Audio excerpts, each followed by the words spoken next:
Bismillahirrahmanirrahim. Assalamualaikum warahmatullahi wabarakatuh.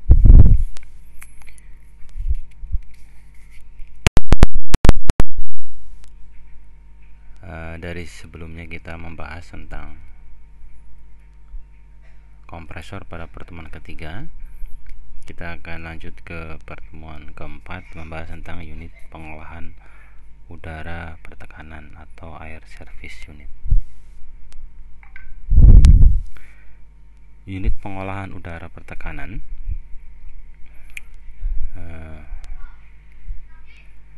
udara pertekanan yang akan masuk dalam sistem pneumatik harus diolah terlebih dahulu untuk memenuhi beberapa persyaratan. Yang pertama adalah bahwa udara yang digunakan dalam sistem pneumatik itu tidak boleh mengandung debu, karena akan mengakibatkan sistem tersumbat, dapat merusak. Termasuk debu itu bisa mengakibatkan keausan pada komponen-komponen. Yang kedua, udara juga tidak boleh mengandung air terlalu besar atau mengandung kadar airnya harus rendah, karena kadar air yang tinggi itu dapat menimbulkan korosi dan kemacetan pada semua peralatan. Yang ketiga, udara yang digunakan dalam pneumatik harus mengandung pelumas. Jadi bukan hanya udara saja, tapi udara yang sudah ada sedikit pelumasan. Pelumasan ini sangat diperlukan untuk mengurangi gesekan, karena semua piston-piston bergerak dalam tempo dan kecepatan tertentu. Maka jika udara itu tidak mengandung pelumas, maka gesekan-gesekan itu akan menjadikan komponen cepat rusak, cepat aus. Untuk mengurangi gesekan komponen itu, maka udara yang digunakan dalam sistem pneumatik harus mengandung pelumas. Secara lengkap, suplai udara pertekanan memiliki urutan. Urutannya apa saja? Pertama adalah filter udara. Jadi sebelum udara dihisap ke kompresor, maka terlebih dahulu harus disaring. Ini fungsinya apa? Untuk menyaring adanya partikel debu yang tentu saja dapat merusak kompresor. Setelah disaring, maka udara akan melewati kompresor dengan menggunakan motor listrik ataupun motor bensin. Maka udara setelah melewati kompresor akan memiliki tekanan atau udara bertekanan. Udara bertekanan tadi kemudian ditampung dalam tabung penampungan udara. Ini fungsinya adalah untuk menyimpan udara bertekanan. Nah, dari tabung udara itu selanjutnya akan melewati katup satu arah yang akan dimasukkan kepada FRL atau itu FRL. Ada filter, ada regulator, dan ada lubrication atau pelumas agar memenuhi syarat yang tadi disebutkan sebelumnya. Filter udara atau air filter. Filter udara ini berfungsi sebagai alat penyaring udara yang diambil dari udara luar yang masih banyak mengandung kotoran.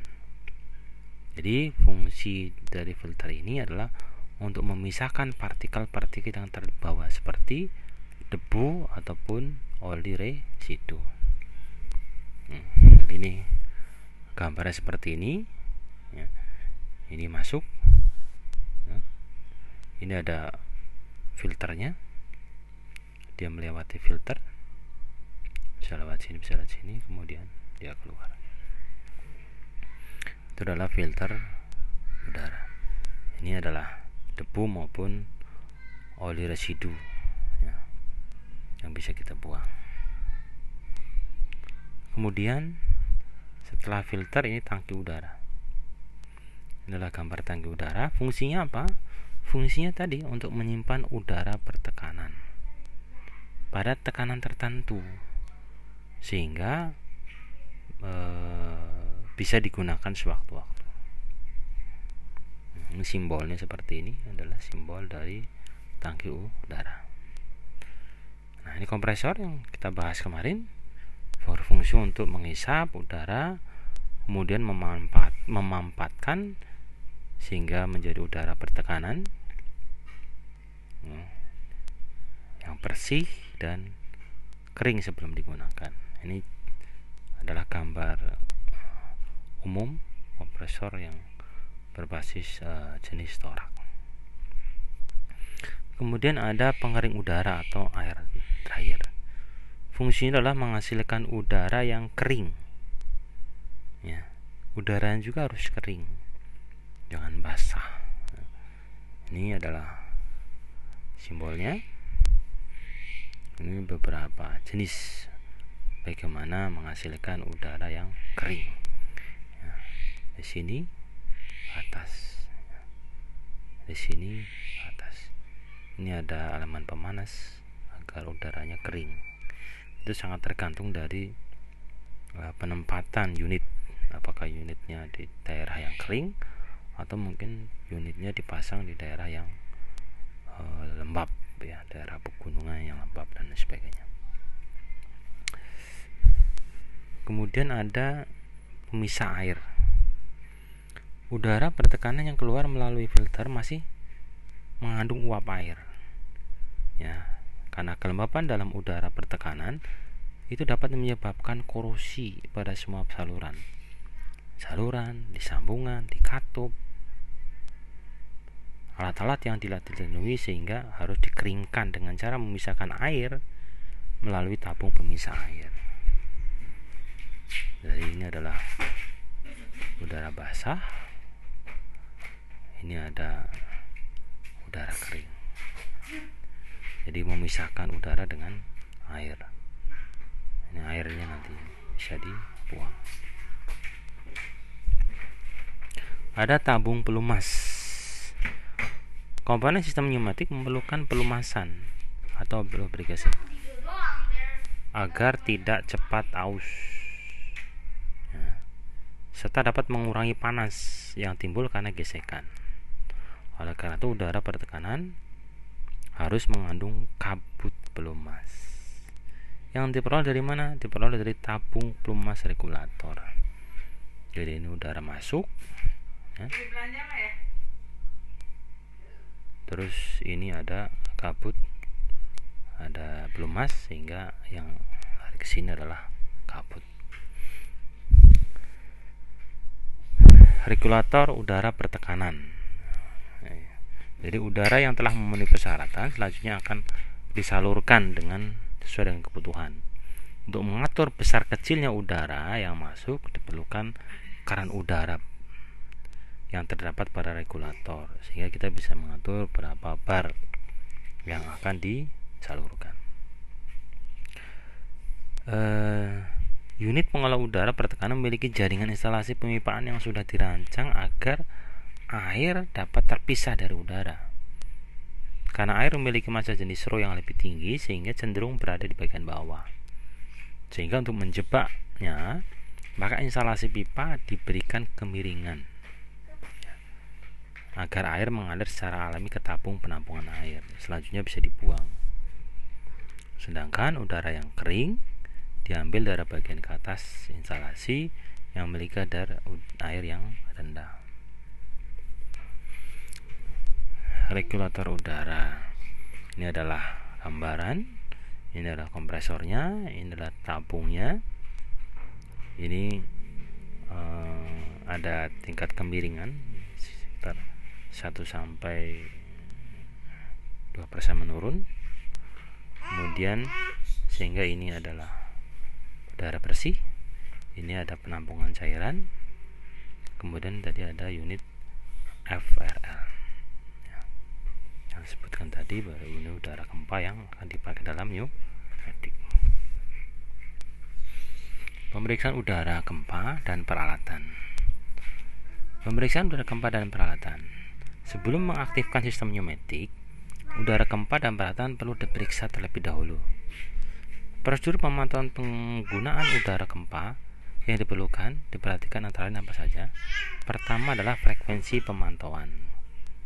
Jadi misal setiap akan mulai bekerja, maka perlu dilakukan pemantauan. Kebersihan udaranya dicek, kandungan air embunnya dicek, kandungan oli belum masuk juga dicek. Tekanan udara perlu dipantau agar sesuai dengan kebutuhan. Terus pengeluaran udara buang apakah tidak berisik atau bising perlu dicek. Udara buang perlu dipantau pencampurannya. Katup pengaman atau regulator tekanan udara juga perlu dipantau apakah bekerja dengan baik atau tidak. Yang tidak kalah penting adalah sambungan konektor perlu dipantau agar dipastikan cukup kuat, rapat, karena udara gempa cukup berbahaya. Pemeriksaan udara gempa dan peralatan sistem pneumatik seperti valve, silinder dan sebagainya umumnya dirancang pada kisaran 8-10 bar. Tapi dalam sisi praktik tekanan kerja itu sekitar 6 bar. Nah, kehilangan tekanan dalam perjalanan udara gempa karena belokan, karena bocoran juga, karena gesekan itu berkisar 0,1 sampai 0,5 bar. Sehingga kompresor biasanya dibangkitkan pada besaran 6,5 sampai dengan 7 bar untuk mengantisipasi adanya kehilangan tekanan. Apabila suplai udara gempa tidak sesuai dengan persyaratan tadi, maka bisa berakibat apa aja. Yang pertama adalah cepat aus. Unit pneumatik akan cepat aus, terutama bagian seal atau perapat, bagian yang bergerak pada silinder dan valve cepat aus. Atau terjadi olit up atau pada valve, atau terjadi juga pencemaran atau terkontaminasi pada silencernya. Itu yang bisa terjadi jika tidak sesuai dengan yang dipersyaratkan. Konduktor dan konektor pemeriksaan. Konduktor, penginstalan sirkuit pneumatik hingga menjadi satu sistem dapat dioperasikan menggunakan konduktor, sehingga dapat dikatakan bahwa fungsi konduktor adalah untuk menyalurkan udara, mentransfer tenaga ke aktuator. Kalau listrik pakai kabel, kalau ini pakai konduktor. Macam-macam konduktor, yang pertama terbuat dari pipa tembaga, pipa kuningan atau baja galvanis atau stainless steel. Nah, pipa ini juga disebut dengan konduktor kaku, cocok untuk instalasi yang sifatnya adalah permanen. Yang kedua adalah tub yang terbuat dari tembaga, kuningan, aluminium, termasuk konduktor yang semi fleksibel untuk instalasi yang sesekali mungkin bisa dibongkar pasang. Yang ketiga adalah selang fleksibel yang biasanya terbuat dari plastik, ya, yang bisa digunakan untuk instalasi dengan frekuensi bongkar pasang yang lebih tinggi. Jadi sebenarnya ada 3 macam-macam konduktor. Ini adalah gambaran beberapa macam konduktor yang umumnya ada pada sistem pneumatik. Konektor berfungsi untuk menyambungkan atau menjepit konduktor, selang atau pipa agar tersambung erat pada bodi komponen pneumatik. Bentuk dan macamnya juga sesuai dengan konduktor yang digunakan. Inilah jenis konektor, ada yang seperti ini, ada yang bentuk L, ada yang dan sebagainya, beda ukuran dan lain sebagainya. Ini bentuk T, bentuk persimpangan dan lain sebagainya. Langsung ke selang, ini drat, ya, ini juga drat luar, ya, dan lain sebagainya. Adalah jenis-jenis dari konektor yang umumnya bisa dipakai. Itulah bahasan kita tentang unit pengolah udara bertekanan. Pertemuan selanjutnya nanti kita akan bahas tentang katup pneumatik. Sekian, terima kasih. Wassalamualaikum warahmatullahi wabarakatuh.